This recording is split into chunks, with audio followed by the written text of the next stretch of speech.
Akwesasne.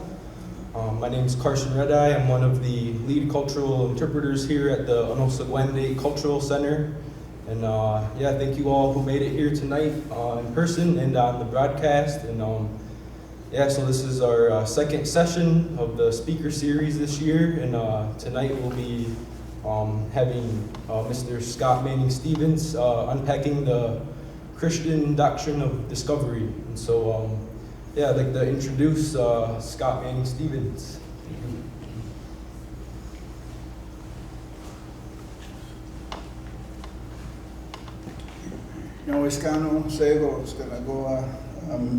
My name is Scott Stevens. The Manning is part of my name, but I only use it to disambiguate myself from the hockey player. Because if you were ever to Google Scott Stevens, you get a lot of him, you would never find me. So, the Manning helps. I thank my mom for that. Can I get this to just be, sorry. Yeah.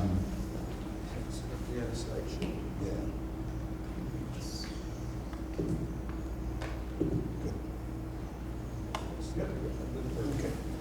So I am enrolled at Akwesasne, though I grew up near Tuscarora because my grandparents moved to Tuscarora. My grandmother's Akwesasne Mohawk. My grandfather was Six Nations Mohawk, so they kind of met in neutral territory, Tuscarora, and that's where I grew up around there. So Western New York is my home, you know. And when we would come down to visit other Native peoples or go to a powwow, it was usually in this region or in Six Nations. And now I'm an associate professor of Native American Studies at Syracuse University, and really happy to be there because it is in the heart of our homelands. Not far from Akwesasne, not far from here, and a lot of our students come from here, which I love. And it's a delight to be here. I haven't been in this new building, so I spoke at the old one right before the new one opened, and so I'm very glad. And then COVID hit and everything went fully. But so I was asked to talk about the doctrine of discovery, and this is the thing I often am unpacking for my students as well, because it's a frustrating thing, because it would seem to have nothing to do with us, and yet it has such an impact on our lives, our politics, everything around us. And it is an excellent example, though, when I'm teaching, of explaining to young students, Native and non-Native alike, that sometimes that boring old European history that you don't want to pay attention to has a very strong impact on today. And this is, you know, an otherwise obscure notion that two popes back in the 1400s could pass some papal bulls or, you know, statements on things, and we would be living with the repercussions in 2024. So it's a strange and frustrating thing, but these two dudes, Pope Nicholas V, Pope Alexander VI, are the two authors of the papal bulls. And a bull is basically a pronouncement from the Vatican, and has, of course, a lot of authority behind it, though only the authority behind it if you recognize the authority of the Pope. For most Native people, he's just another person in Europe with a big hat, but he's not, you know, he's not our spiritual lord or guide or anything else. And yet, because of the times of his position of influence and authority among European Christians, we inherit these rules. So look, before we get to the doctrine itself, I want to give just a tiny bit of background onto how it comes into being. And again, I always think of this as, again, a moment where I can teach young people. They hear the word globalization a lot. You know, this company in London is controlling stuff in Africa or South America, and buying goods or shipping them to America and then to China. And we have this notion of a globalized economy. But the beginnings of globalization really started when European powers started sending ships out to places far from home and making contact, often disastrously so. Trade, slavery, all these things that began in this period. And so what you have right before the Doctrine is pronounced by Nicholas V is you see Portugal and Spain. They are neighbors to each other on the Iberian Peninsula in southern Europe. And they are the most Atlantic European countries, right? They're kind of jutting out into the Atlantic. And so it makes sense that they would be interested in what lies beyond, right? They would look across the ocean and think, if you cross that ocean, you're going to come to China.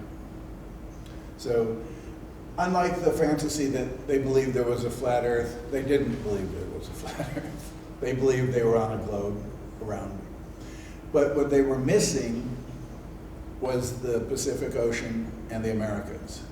So they're thinking they kind of relatively know the size of it, but the reason no one went that way is if that's all ocean and there's no North America, and then there is the Pacific, that's too much ocean to cross. And the reason back then it's too much ocean to cross is you'd run out of water, right? You could never take enough water for your crew because they didn't have sanitary things. So if you look in a rain barrel, you'll see a lot of living things in it. It would be a similar experience on a long ocean voyage. So they needed to have places to stop for fresh water. So everyone said it's impossible. You'll just get out into the middle of it and you'll die. But they didn't think you'd fall off the edge of the world or some fantasy like that. They just thought it's too big and there's nothing out there until you get to China and Japan. Henry the Navigator is the name given to the Portuguese king of this period, who is very invested in Portugal becoming a major naval and exploring power. So he's not so concerned about looking across the ocean as going down south of them, because they know Africa is right below them. It almost touches Europe, right? You have the Straits of Gibraltar near Ceuta. And so he starts sending out ships and map makers to make contact with the coast of Africa and see if there's anything there that Europeans want. And of course there is. There's gold, there's ivory, there's all sorts of goods there. And in good European thinking, they start to claim the places they make contact with and say, this is going to be ours. Well, Spain is no slouch, and they're the next door neighbor, and they're aware that Portugal is busy doing this, so they get busy themselves and decide they're going to be looking too. The question the King of Portugal wanted to know later on, after Henry the Navigator, is, are they allowed, do they have authority to take other people's land? And that question was put to Pope Nicholas V, and his response was that yes, because you're Christian and they're not, you have the right to invade, capture, vanquish, subdue all. Saracens was just their word for Muslims in general, and pagans. So they think of North Africa as largely Muslim, which was correct, and then below it in tropical Africa, a lot of different animist religions, which they call pagan. He said you have the right, the duty to subdue all Saracens and pagans, to reduce their persons to perpetual slavery, and to take away all their possessions and property. This is the beginnings of the doctrine of discovery, is a papal directive saying you can pretty much do what you want if they're not Christian, right? And because they have not a leg to stand on because they don't worship the right God. So Christians encountering non-Christians have the right to take what they want, is what that boils down to. Spain is aware of this, but Spain has its eyes set further, and because of Columbus's voyage, remember Columbus famously thinks he's in Asia when he gets here, and hence we're perpetually Indians. And so these are the 4 voyages of Columbus, but in crossing, is taking with them the same rules from the Pope, right? That papal bull that we just looked at comes into play. And then just a year after his first landfall, we get another papal bull from a different pope, this time Alexander VI. Well, they always have a title, these things. They will later retrospectively be called in English the Doctrine of Discovery, but at the time they had different names.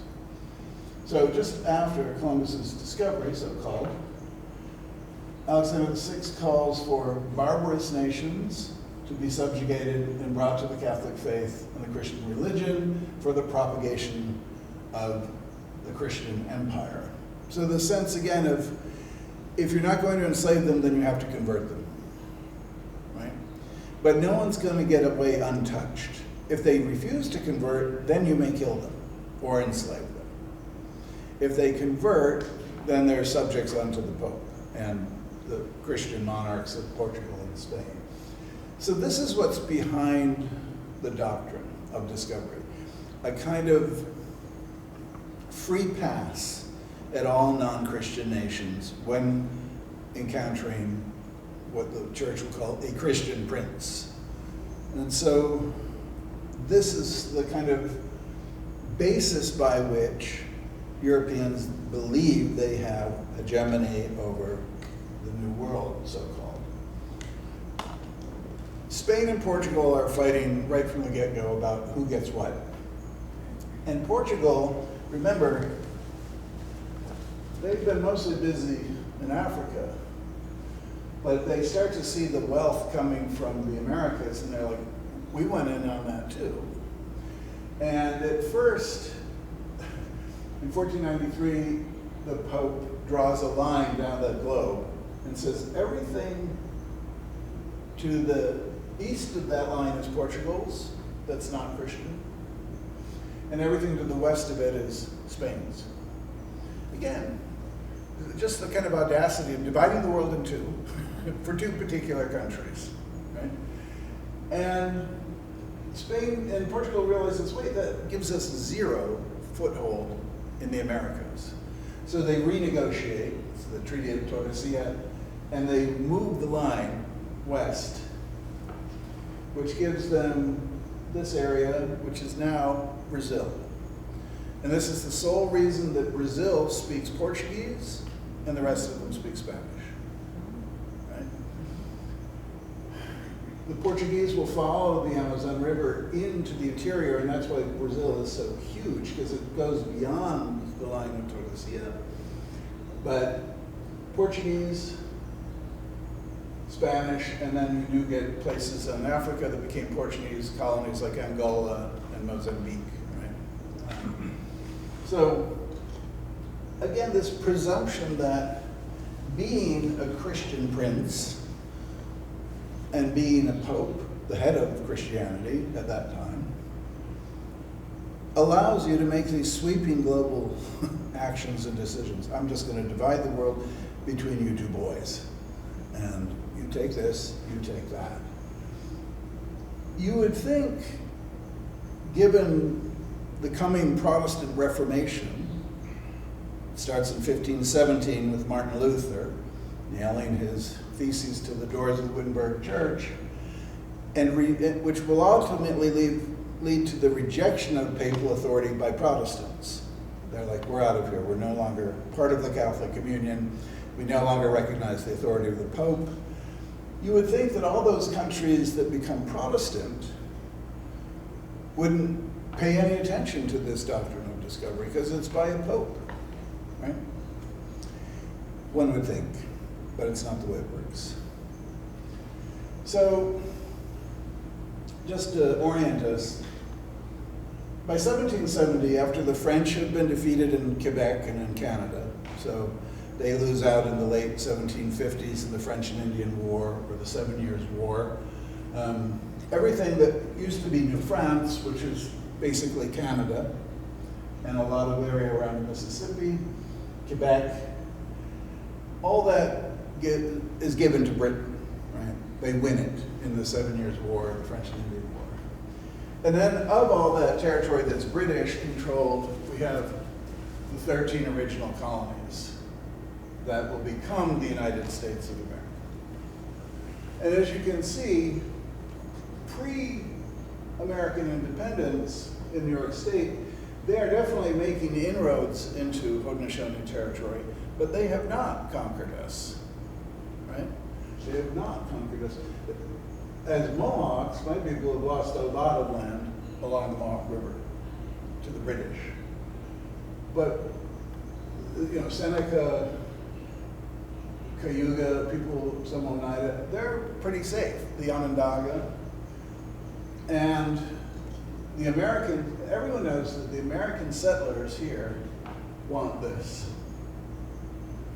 And at one point, the king, who needs support of native allies because of the tensions with France, he makes a deal with the native people and says, I'm going to draw a line. They like drawing lines like this, and call that the line of proclamation in 1763, and say no one from here, no settler, is allowed to pass that line. That outrages settlers. They have been pretty much counting the days when they can take this. And that is one of the many root causes of the American Revolution. Yes, the tea tax and the stamp tax and all those things, but also what really gets in their gullet, and you have the people that live on the borders, they want that native land. The king has said they can't go beyond that line. So when people say, well, why did the Haudenosaunee ally with the British? Because the British said, if these guys win the revolution, you are their target. We had almost no choice but to ally with the British because we knew what these people wanted. Right, so this is right at the eve of the revolution. This is kind of what we're looking at. And you think, okay, there's plenty of space. Remember also that this is in no way crowded where the settlers live. 70% of the population, 70%, lives on the coast. So if you were to draw a population map, a demography map, all the density is along the ocean. Here, this area up here, this is the wild frontier. It struck me too as I was driving down 86, how empty it is. This is not like, oh, it's overcrowded here. It was more empty of settlers back then. And so this isn't, it's not like, oh, they're just chomping at the bit, because they don't want space, they want land to accumulate, to become wealthy, right? A thing that most of them can't buy back in England or France or the Netherlands. That's all taken up by aristocratic families. They have all the land. There's no land for sale. Land passes from family to family, marriage deals and so on. But if you're a freeborn person in England, you live on someone else's land and you work and pay rent to that person. It's never your property. And so here, what was so appealing about the colonies in the Americas is you could be a property owner even though you didn't have a title, right? You were a shoemaker's son and you saved your pennies and you bought some land. That was an early American dream. But it meant that you had a ton of people that wanted a lot of land, and they wanted our land. And they always have. This has always been about land, about property. And so those people on the coast that are so hungry for land in the interior are agitating. And they will, you know, after, I always ask my students, when does the United States become independent? And they say 1776. That's when it declares its intention to become independent. It doesn't get independent until 1783. That is a long war. That is a long war. And it involves our people, Haudenosaunee people, it involves all sorts of other native nations up and down the East Coast. And in the end, the British will pull out. And everyone expects at the negotiating table in Paris, so it's the Treaty of Paris in 1783, where the English and the Americans now are going to set the terms of peace. Everyone thinks, well, they're going to get this, which is what they're fighting for. And surely the English will remember their native allies. No, we are left out of the room. We are not in the room where the decisions are made. And we are left out, and our land is given away. It's a windfall for the United States, the new country, because it gets way more than it asks for, not just the land of the 13 colonies, but England gives them all the way to the Mississippi. Remember, these peoples, these native nations throughout the upper Midwest, the Great Lakes, along the Mississippi, they've all dealt with Europeans, trade, missionaries, things like this. There's no surprises there. But to think that they're suddenly under the rule of Europeans who are independent of Europe now, is a big surprise to everyone. To hear that, oh, by the way, your land was given away yesterday. By whom? By the king in England. How'd that happen, right? So America suddenly, all this land of Western New York and the Finger Lakes, just handed over without a fight. All this right to the Mississippi. This was Spanish at that point. It had long been part of New France, but because of complicated wars in Europe, it went to Spanish hands. So America has this windfall of all this land, all the way to the Mississippi, and that means they have to deal with all the native nations that live there, right? And there's going to be resistance, you can imagine. For instance, the Treaty of Canandaigua, where Washington, through his representative Pickering, makes a deal with the Haudenosaunee in the 1790s. Now you'd think we'd already technically been defeated with the British. Why make a deal with us then? Because they were still scared of us. And what's happening then is that in the 1790s, US armies are fighting and losing in the Ohio country. Disastrously losing to Native people. And some thinkers back in the East think, that's bad enough. But you have all these Haudenosaunee people up here. If they ever team up with the Ohio people, we are caught between them. And it won't be pretty. So they suddenly decided we need to make an enduring peace with the Haudenosaunee, and that will be the Treaty of Canandaigua in 1794. Because otherwise you'd think, why make a treaty with someone you've already claimed to have defeated? But they're afraid of us. And so they had to say, we're going to make sure that you do get to keep your reservations in the state of New York, what is now state of New York. And if you sign this and promise not to get involved with all the fighting that's going on in Ohio country. And they do. I mean, that's a very shortened version of it. And they do. So finally, the Native alliances in Ohio are defeated conclusively in the Battle of the Fallen Timbers. Mad Anthony Wayne, general. You have a lot of things like Wayne State and Wayne County and Fort Wayne. That's him. The conqueror of the Ohio country and Indiana territory, etc. When that's all settled, then all that land is opened up to settlers, and there's a land rush, like a gold rush. In the meantime, you have the opening of the Erie Canal. If you ever looked at a topographic map of mountains along the East Coast, there's one major break in the Appalachians from Maine to Georgia going west, and that's the Mohawk River. And then once you're through it and the hills separate there, clear sailing. Delaware Water Gap too, but there's a lot of mountains before you get to it. So again, we have a target on our backs because the territory they suddenly become most interested in, the whole East Coast, is right through the heart of our territory. Right?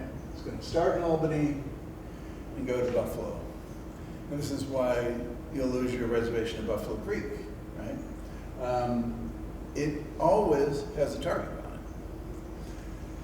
it. In that westward move, as soon as that is finished, people are going to start using it to pour into the Ohio country and start staking claims of land.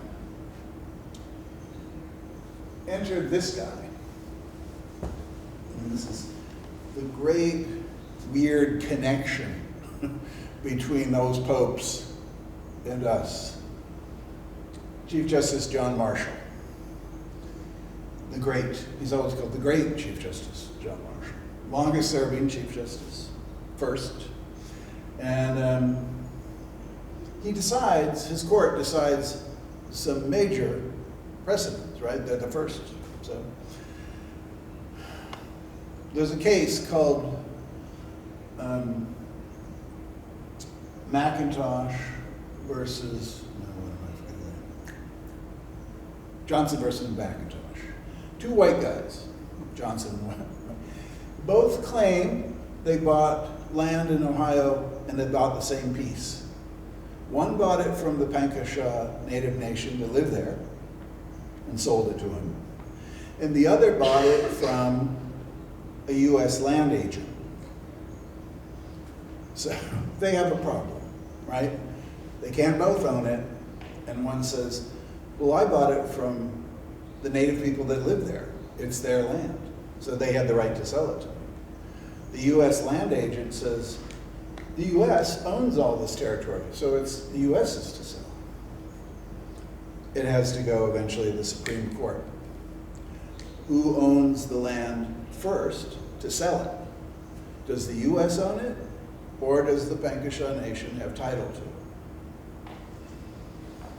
It's in 1826.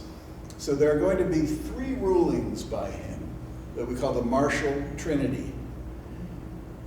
On those 3 rulings is the basis of U.S. federal Indian law today. So it's just a crazy, like you couldn't make this up as a story.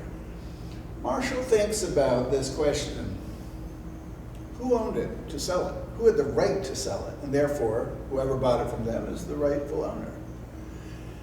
You would think, if you ask any school child and you set up and explained it to them, that they would say, the native people, because they were there first, it's their homeland, they sold part of it. They didn't sell it all, it's just property, it's a farm. But he says no. Of course he says no. He's thinking about it and he says, native people have the right to occupy the land. Thank you very much, because we were here first. But they cannot own it. They cannot have title to it. There's no such thing for him as native title in that way. Because, and people would say, any English property law would say, why not? They're the original owners. That's what title comes from. But he says, the reason they don't own title to it is because of the doctrine of discovery. And this is where the record should scratch. What? Doctrine of discovery? You mean something a pope said, 2 popes said, several hundred years ago? Almost 400 years ago then? Yes. And the pope has authority in the United States?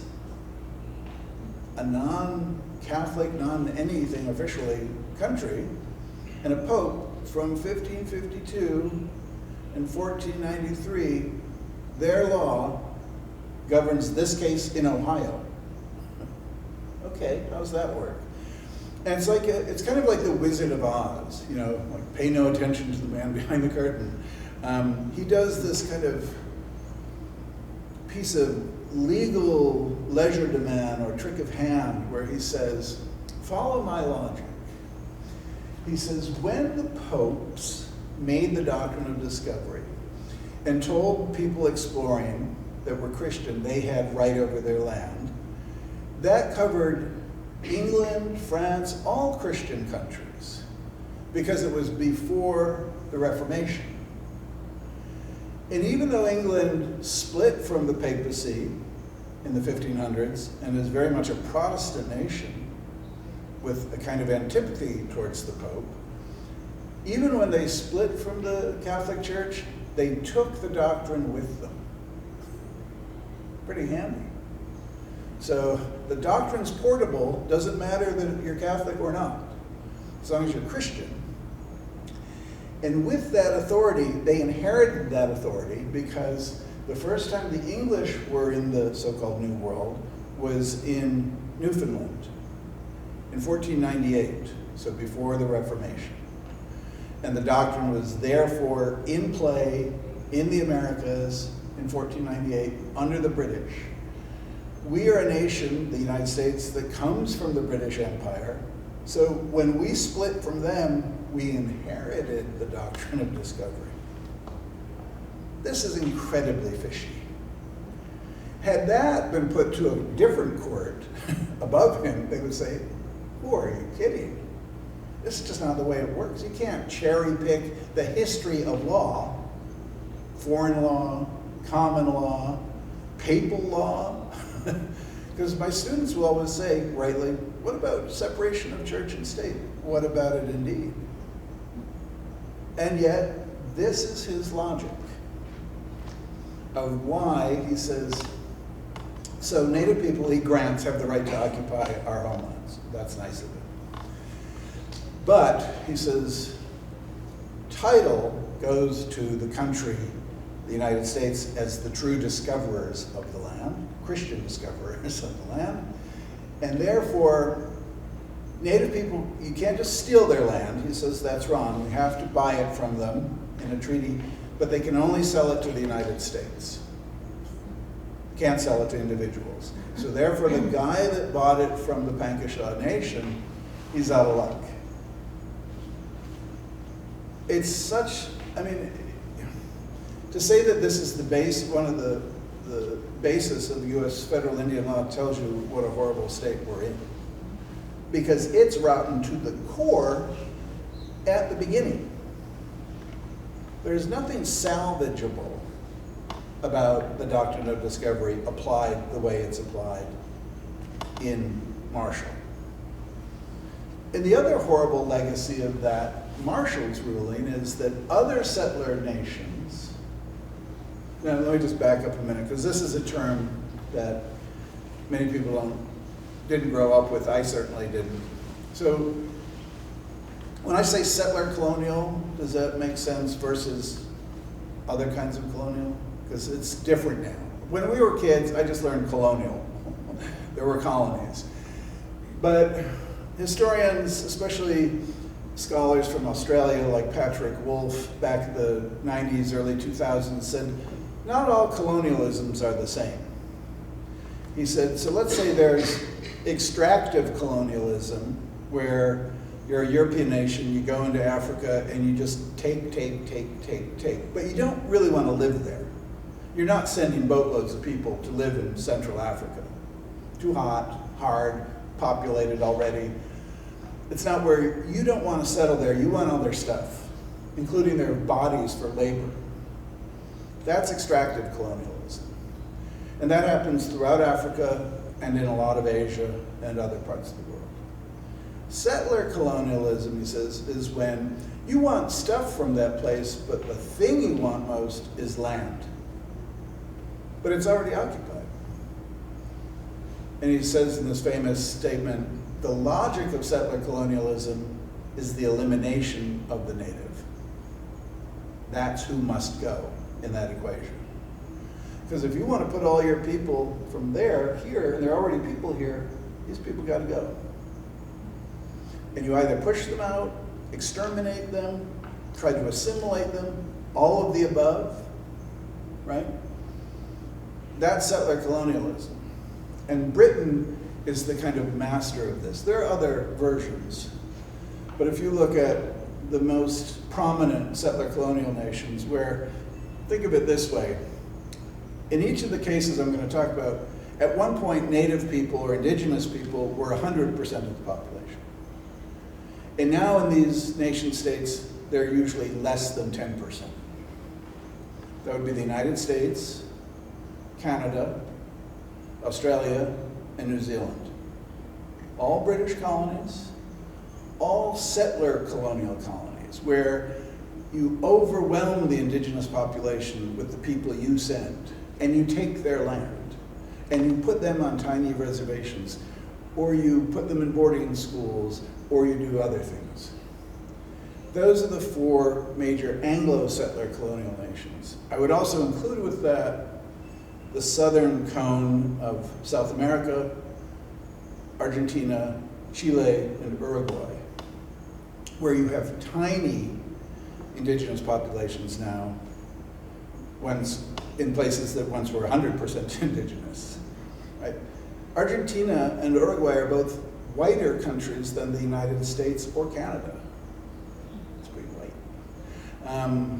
And so they're settler colonial states.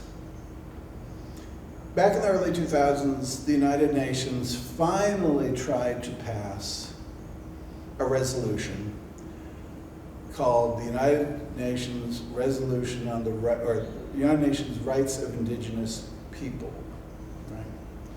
It has the unfortunate acronym of UNDRIP, the United Nations Declaration on the Rights of Indigenous People. It doesn't say anything radical like you have to give their land back. It's more like stop killing them. Let them speak their languages. Let them practice their religions freely. It is nothing radical, trust me. It's soft, so easily done. And the United Nations General Assembly has to vote on it. Few countries abstain, but everyone votes for it. Who cares, right? 4 countries vote against it, only 4. The United States, Canada, Australia, and New Zealand. So if you didn't believe in settler colonialism before that, you have to after, because it's clearly what is... And the great thing about this declaration is it's non-binding. So it doesn't even have the force of law. If you were to say, sure, sign it, we're never going to do it. No blue helmets are going to show up at your door. It would just be like, well, that's not very nice. So settler colonialism is really so much what informs the United States, Canada, and Australia in terms of policy, because it's always about land and making sure that it doesn't go back to Native people. You know, think of, in the 1830s, there are still lots of Native nations in the East Coast, right? You have, especially in the South, you have the great Cherokee Nation, the Chickasaw, the Creek, the Seminole, the so-called 5 civilized tribe, the Choctaw. In 1830, Congress, at the behest of President Jackson, passes the Indian Removal Act. I always tell my students, it's very clear what that's about. It's not like, what happened with that? Indian Removal Act. Remove Indians. And what it says is that every Native nation east of the Mississippi must move west of the Mississippi. And that is especially going to affect, like, we have tiny reservations, and some will move. The Seneca-Iroquois group that's in Oklahoma, right? Because they think, well, the writing's on the wall. We've got to move, and they do. But most of us stay, and that's for other complicated reasons I could go into.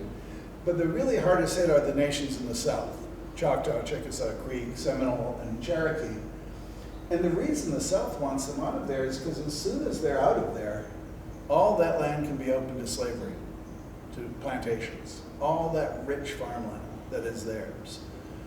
And settler colonialism wants land, more than anything, land. All this will be, the Kickapoo Nation from what's now Illinois. They're removed because they're on the wrong side of the Mississippi. And originally they moved to Kansas territory, like many other native nations. And then settlers get out there and think, this is way too good to be given to native people. And they remove them again. So there's some groups that are twice removed. That's going to be especially galling, I think. So the Kickapoo think, enough of this craziness, and they move to Mexico. And that's where the Kickapoo Reservation is today, in northern Mexico. Because they're like, they're just going to keep moving us forever. You know, let's find a place outside the United States. Luckily, they were far enough over that line that because then went on to take half of Mexico. Anyway, so this is going on, and again, Chief Justice Marshall is called on, and by the Cherokee Nation that says he's not recognized, that the U.S. is not recognizing that we're a nation, and you can't just give us away, take us away, force us away. Marshall thinks about it again, and this is in 1831, I think, and he says, you're not independent, you're dependent, because you're inside of us. And you're not foreign, because you're domestic, you're within the borders of the United States. But for reasons people will never really understand, he says, but you are a nation. And this is the U.S. official then description of Native peoples. We are domestic, dependent nations.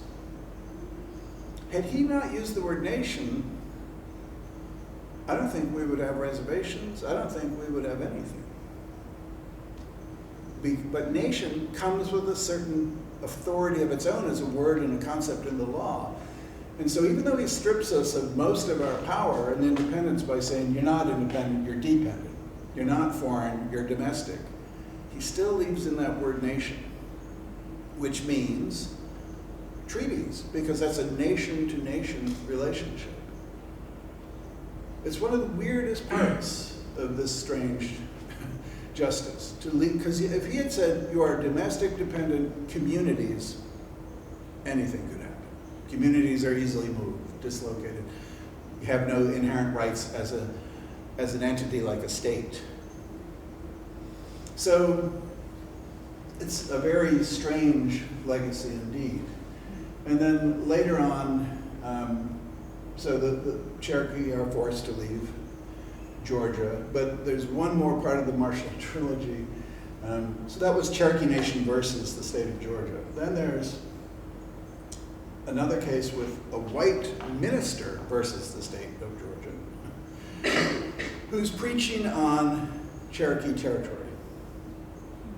And the state of Georgia says that's illegal, you need a license to preach in the state of Georgia. And he says, I'm not in the state of Georgia, I'm on the Cherokee reservation.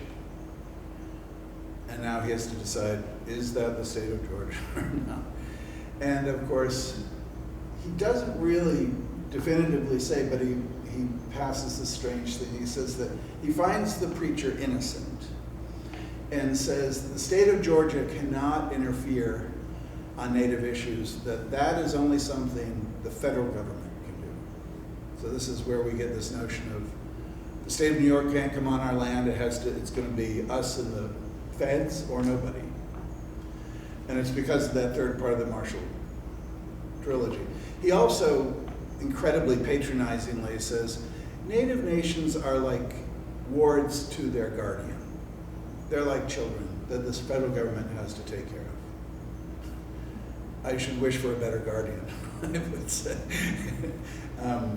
So his legacy is incredibly muddy and I would say destructive. But if we go back to Doctrine of Discovery, it is by no means a dead issue, because it is still what underwrites his opinion is what underwrites federal authority over all Native nations. Right? Even the notion of putting land in trust. You're putting it in trust to the federal government to hold it for you. But you're not really, it's not yours. in the minds of the federal government. You would think this was all ancient history, but it's not. So back in the early 2000s, come back to Haudenosaunee territory. City of Sherrill versus the Oneida Nation.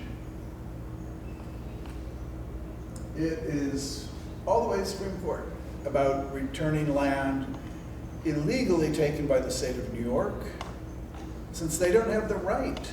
According to the Marshall Trilogy, only the federal government had the right to take native land and sell it or whatever, buy it and sell it, but certainly not the state of New York. And so it seems pretty clear that the state of New York violated that notion. But then the court says, well, too much time has gone by. If they were bothered by this, why didn't they bring it to our attention earlier? Which is incredible bad faith. When were they supposed to bring it to the Supreme Court? Back in the 19th century, when they were killing Indians? You know, you let too much time go by. That's a latch in the law that there's nothing we can do. And then more gallingly in that decision, which is of course against the Oneida Nation, because they took too long, is a citation of the fact that the doctrine of discovery, invoked in 2007, the doctrine of discovery says that the US is the true title holder of all this land. And I always say to my student, what justice in that court in 2000 said, who do you think wrote that? And they always think, Scalia or one of the really conservative ones. It's Ruth Bader Ginsburg, the great liberal of the court, but not on the issue of native land or rights. And that has been true of so-called liberals on the court back to the beginning. They can be liberal on many things, but you get them on native land issues, it always goes against us. The other horrible thing about this way that Marshall would apply the doctrine to a state that has nothing to do with the papacy or the period of when it was developed was that Canada and Australia, in their later legal definitions of native title, invoke Marshall. So now he gets to influence his horrible fake logic in the law, gets to influence foreign nations, New Zealand as well. But because they're like, well, in the US they determine, don't look to us, that was a bad deal in the first place. And yet this is what I say when I talk about a legacy, that it won't go away. It's not just like we should remember this and what was done to us. We should remember that this is still being done to us. And this stuff, there are lots of land claims in the court, or things about land usage. You know, think about Native peoples fighting pipelines and things like this that are using and endangering our homelands. They're going to go back to federal Indian law, and it all hangs on this world, which is terrifying to me, because you think there has got to be something better than that magic trick he pulled with the doctrine of discovery. But right now, that is part of what we have. Sorry to be the bearer of bad. It's rarely good from Washington. But I do want people to get a sense of, when we say to unpack it, and realize that this is a thing that's long in the making, several hundred years, and yet as present as Sherrill versus Oneida, and I'm sure another court case coming down the pike. So that's my main spiel, and I'd be happy to answer any questions you have that I can answer. When the Pope came up with those people goals, who all had to approve it, or could he just did it all by He's himself? Pope. It's good to be Pope. No, I mean So he's like he doesn't have to send it upstairs. Well, he could send it upstairs, but he doesn't have to send it to any council. His word is, you know, he is the speaker, the mouthpiece of the church. He's above everyone else, so there's no, it doesn't like, well, let's send it to the College of Cardinals and see what they say. It's not structured that way. It's, you know, it's a strict hierarchy where he is on top and pronouncing whatever. So, you know, popes say stuff. All the current pope just said something about, you know, transgender issues or something. You can say, well, that's his opinion, but it's not his opinion when he's pope, right? For those people that recognize his authority, I could care less. But at the same time, I recognize there's 1 billion people in the world that think of him as the spiritual leader of their church. And I mean, these other popes that we're talking about, they were often very, you know, non-spiritual. They were political figures. It was a position of true world power at the time. So he's answerable to nobody, and kings, you know, want to get his favor because he can excommunicate them, he can, you know, have them, have their subjects rebel against them or something.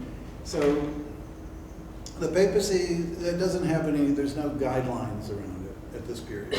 There aren't now. It's just that back then, he was, at least in Western Europe, the unquestioned leader of the church, right?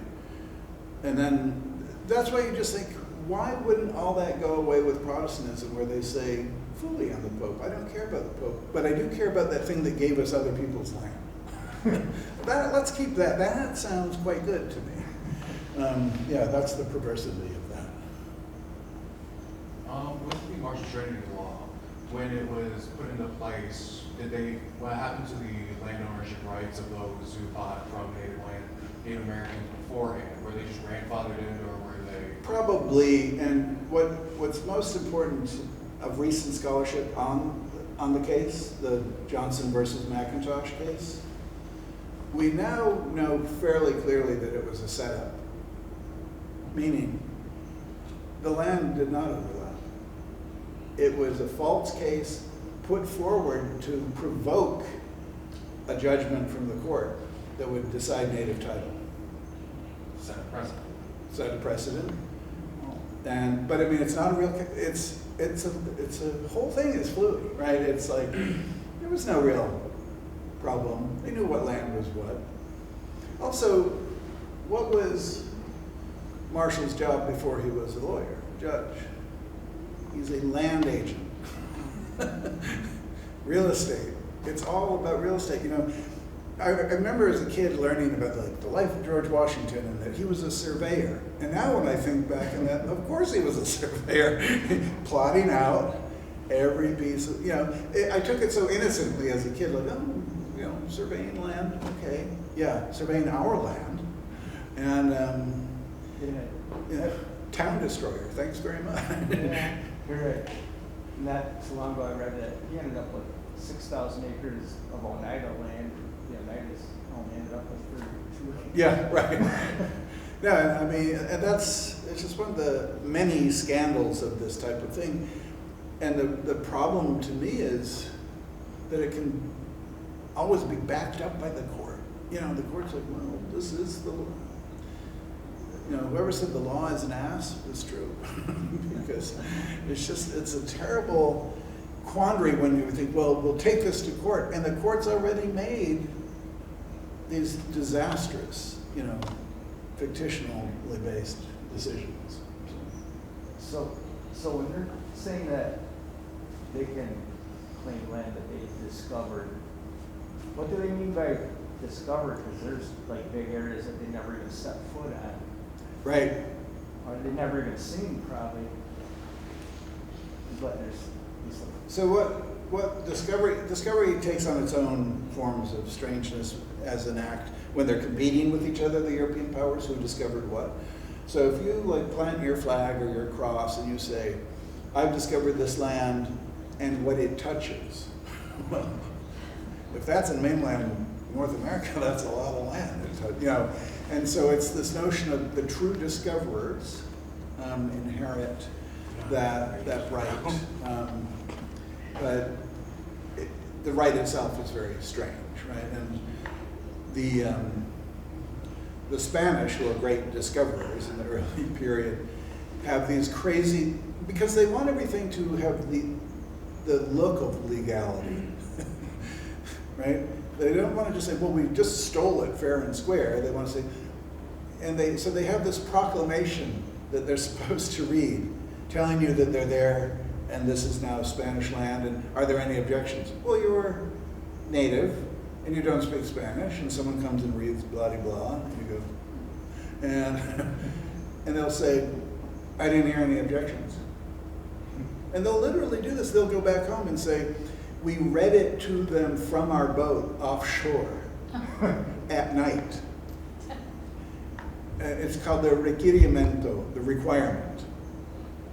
So you're required to read this, but no one requires you to read it to someone awake or in their language or to wait for a response. I mean, it's just the absurdity of it. It would be funny if it weren't so devastating to all the people that it happened to, right? But it's just like to think that this was the legality, part of the legality, or to simply say, my religion's truer than your religion, so we get all this. And that was the logic of Christianity at the time. That it was the only true religion, and therefore people that didn't follow it must be servants of the devil. It's really mind-numbing at times. And Ruth Bader Ginsburg, like, she was Jewish, right? So I know, I would, if I was Jewish and on the court, I'd be very careful about invoking papal pronouncements on things, because I'm sure there were a few that were very devastating to Jewish people in the Middle Ages. And it's just such selective memory about things. But yeah, it's just in a footnote. It's not like she makes a big point of it, but she just has to raise the specter of it up again. And I'm like, why ever mention it? Right. Why? I was wondering, why did the British concede all the way to the Mississippi? There's a lot of debate about that. Some think that they feared the French might get back in, because the French had traded with the native nations along the Mississippi. Because remember, the French had established New Orleans already, and so they see the Mississippi as theirs. Obviously, it's not. And then they're up here in Quebec, and so they have a lively fur trade and other trade along the Mississippi and the Great Lakes. And a lot of the native nations liked the French better, the way they dealt with them. And when the French lose in the French and Indian War, the 7 Years' War, and now the British are who all these people have to do with, they don't like them. They think they're stingy, they don't get along, they don't learn native languages, whereas the French would often learn native languages. And so they just don't like interacting with them as much, and they're not getting as much stuff from them. And that's when you have a thing called Pontiac's Rebellion. So it's an anti-British move by native people in this region. And it scares the Brits. They're like, we really have to take better care of our native allies, or they're going to invite the French back. And I think that to me is partly why they would want to give this, and then the fact that this is controlled by the Spanish in name only. Because then there'll be another war, the Napoleonic Wars. Napoleon will conquer Spain. This all goes back to France, and they immediately sell it as the Louisiana Purchase to the United States in 1804.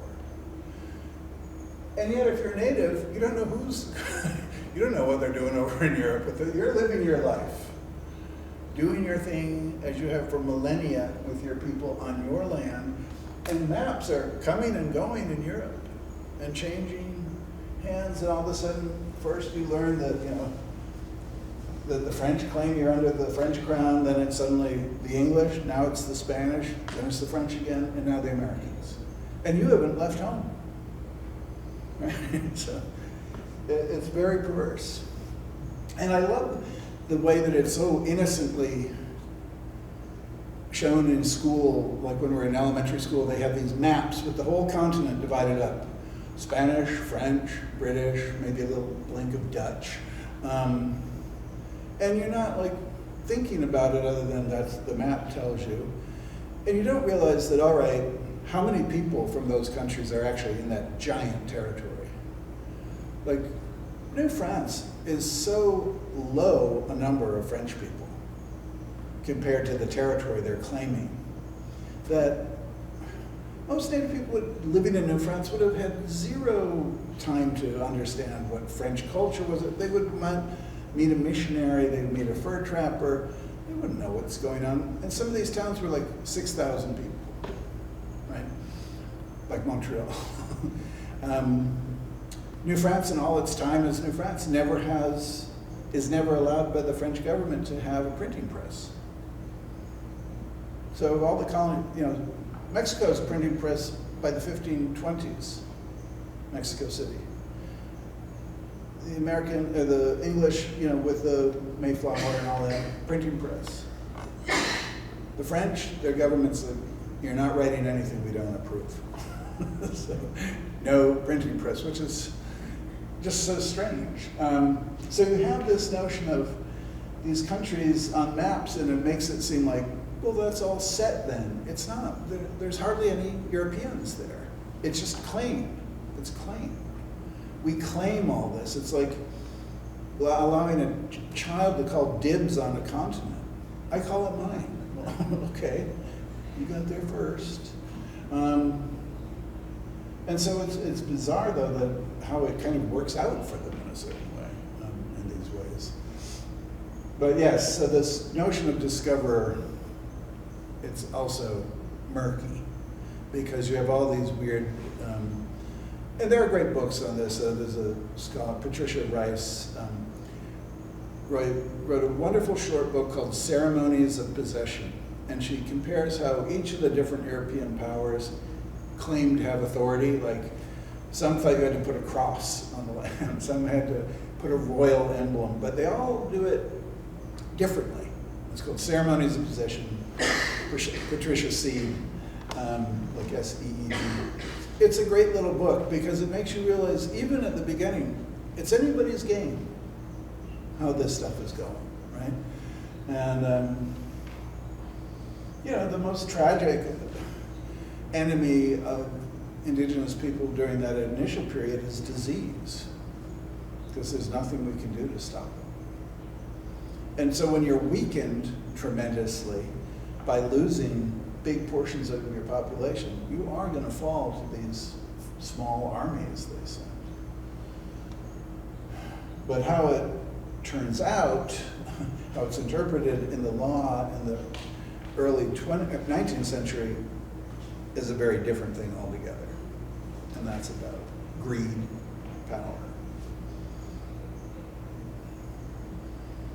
Any other questions? I mean, I have a lot of questions myself, but that's what I study. That's why I keep doing it, trying to figure it out. I don't know if there are any online.